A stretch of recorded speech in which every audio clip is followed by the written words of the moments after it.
Chapter 10, 10.7b, solve second-degree systems algebraically. So we talked about this in the previous video, 10.7a, that we learned to use linear combinations in the substitution method to solve systems of linear equations. That was in video 4.2a and 4.2b. To solve a system that consists of second-degree equations, the method of linear combinations is the most useful, but sometimes substitution will be helpful in solving them. So let's take a look at this first one. We can solve this system of equations. Our first one is 2x squared plus 5y squared equals 22. And our second equation in our system is 3x squared minus y squared equals -1. We recognize these equations of an ellipse and a hyperbola. We're going to use linear combinations. So we have our first and second equation. We're going to multiply each term of this second equation by a 5. That's going to create additive inverses right here. This plus 5y would make a minus 5y by multiplying each term by that 5. Now we can eliminate it. It's a zero pair. When we add these, we get 17x squared equals 22 minus 5 is 17. We divide each side by this coefficient 17, and we get x squared equals 1. So we isolated x squared. We can take that little 2 exponent off and put a radical around the 1, can't we? And it's going to be plus or minus the square root of 1, which is plus or minus 1. All right? So now we know x is either a positive or a negative 1. Well, if x equals 1, then x squared equals 1, right? And if x equals -1, x squared equals 1. So we substitute 1 or that -1 for x in the second equation. So here's our second equation. We're going to put a 1 or a -1 in place of x.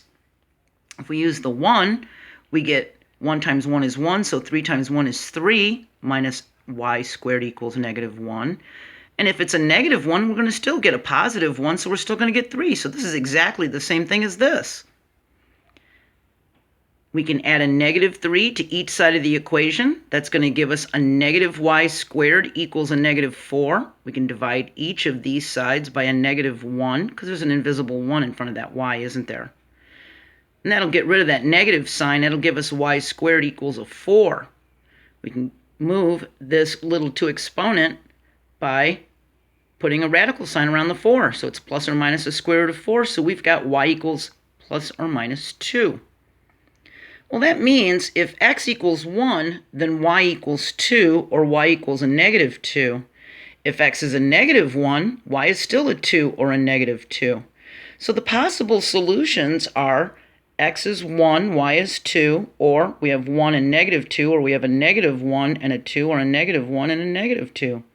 And each of these ordered pairs checks in the system, so they're solutions.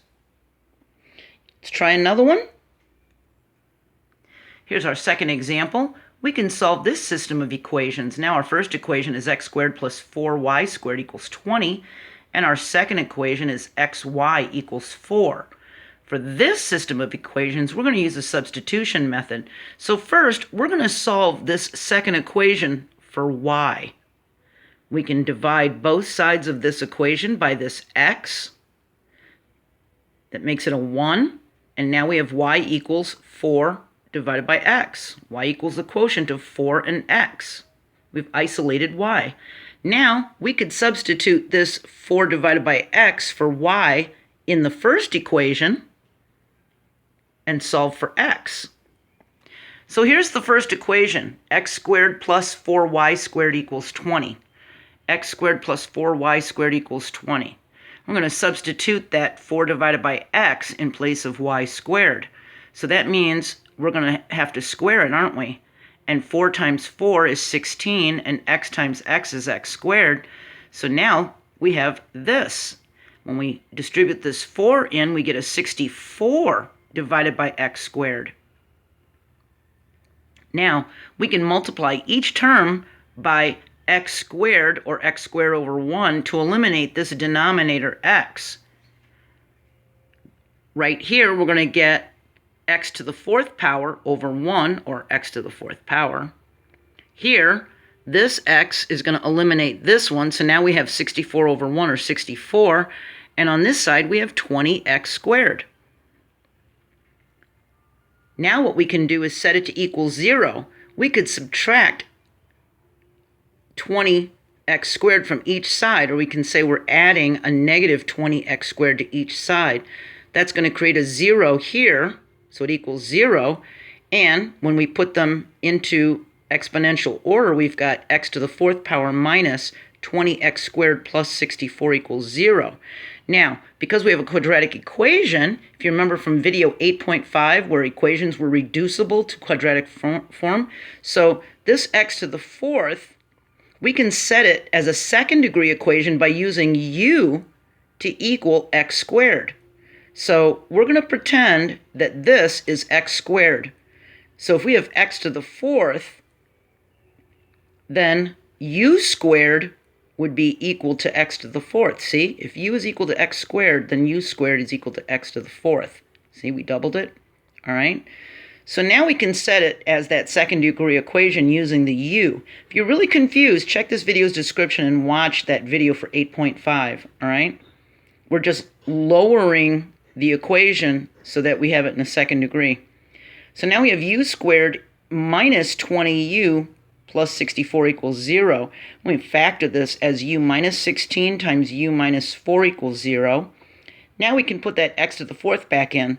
So if u is equal to x squared, that means we have an x squared here, don't we? So we have x squared minus 16 times x squared minus 4 equals 0. See that? Watch that video if you're confused, okay? Because we talked about this 2 chapters ago. So here we have the x squared minus 16 times x squared minus 4 equals 0.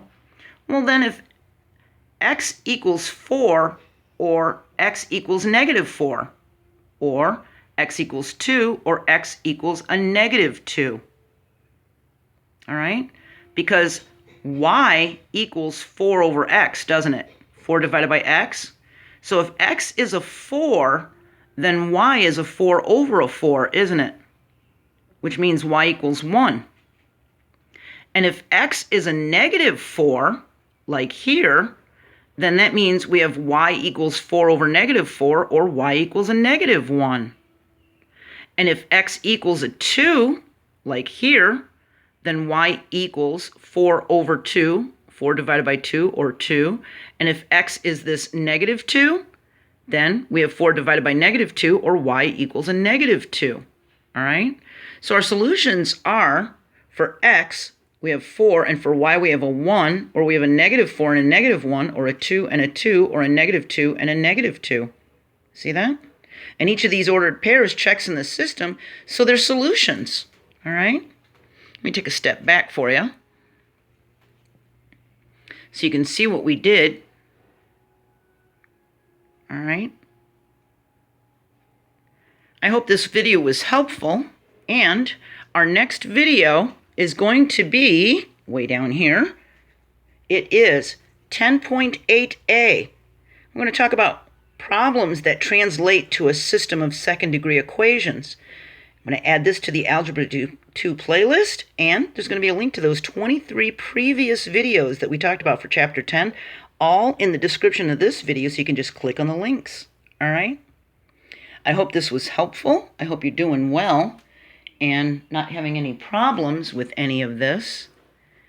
And I'll see you next video.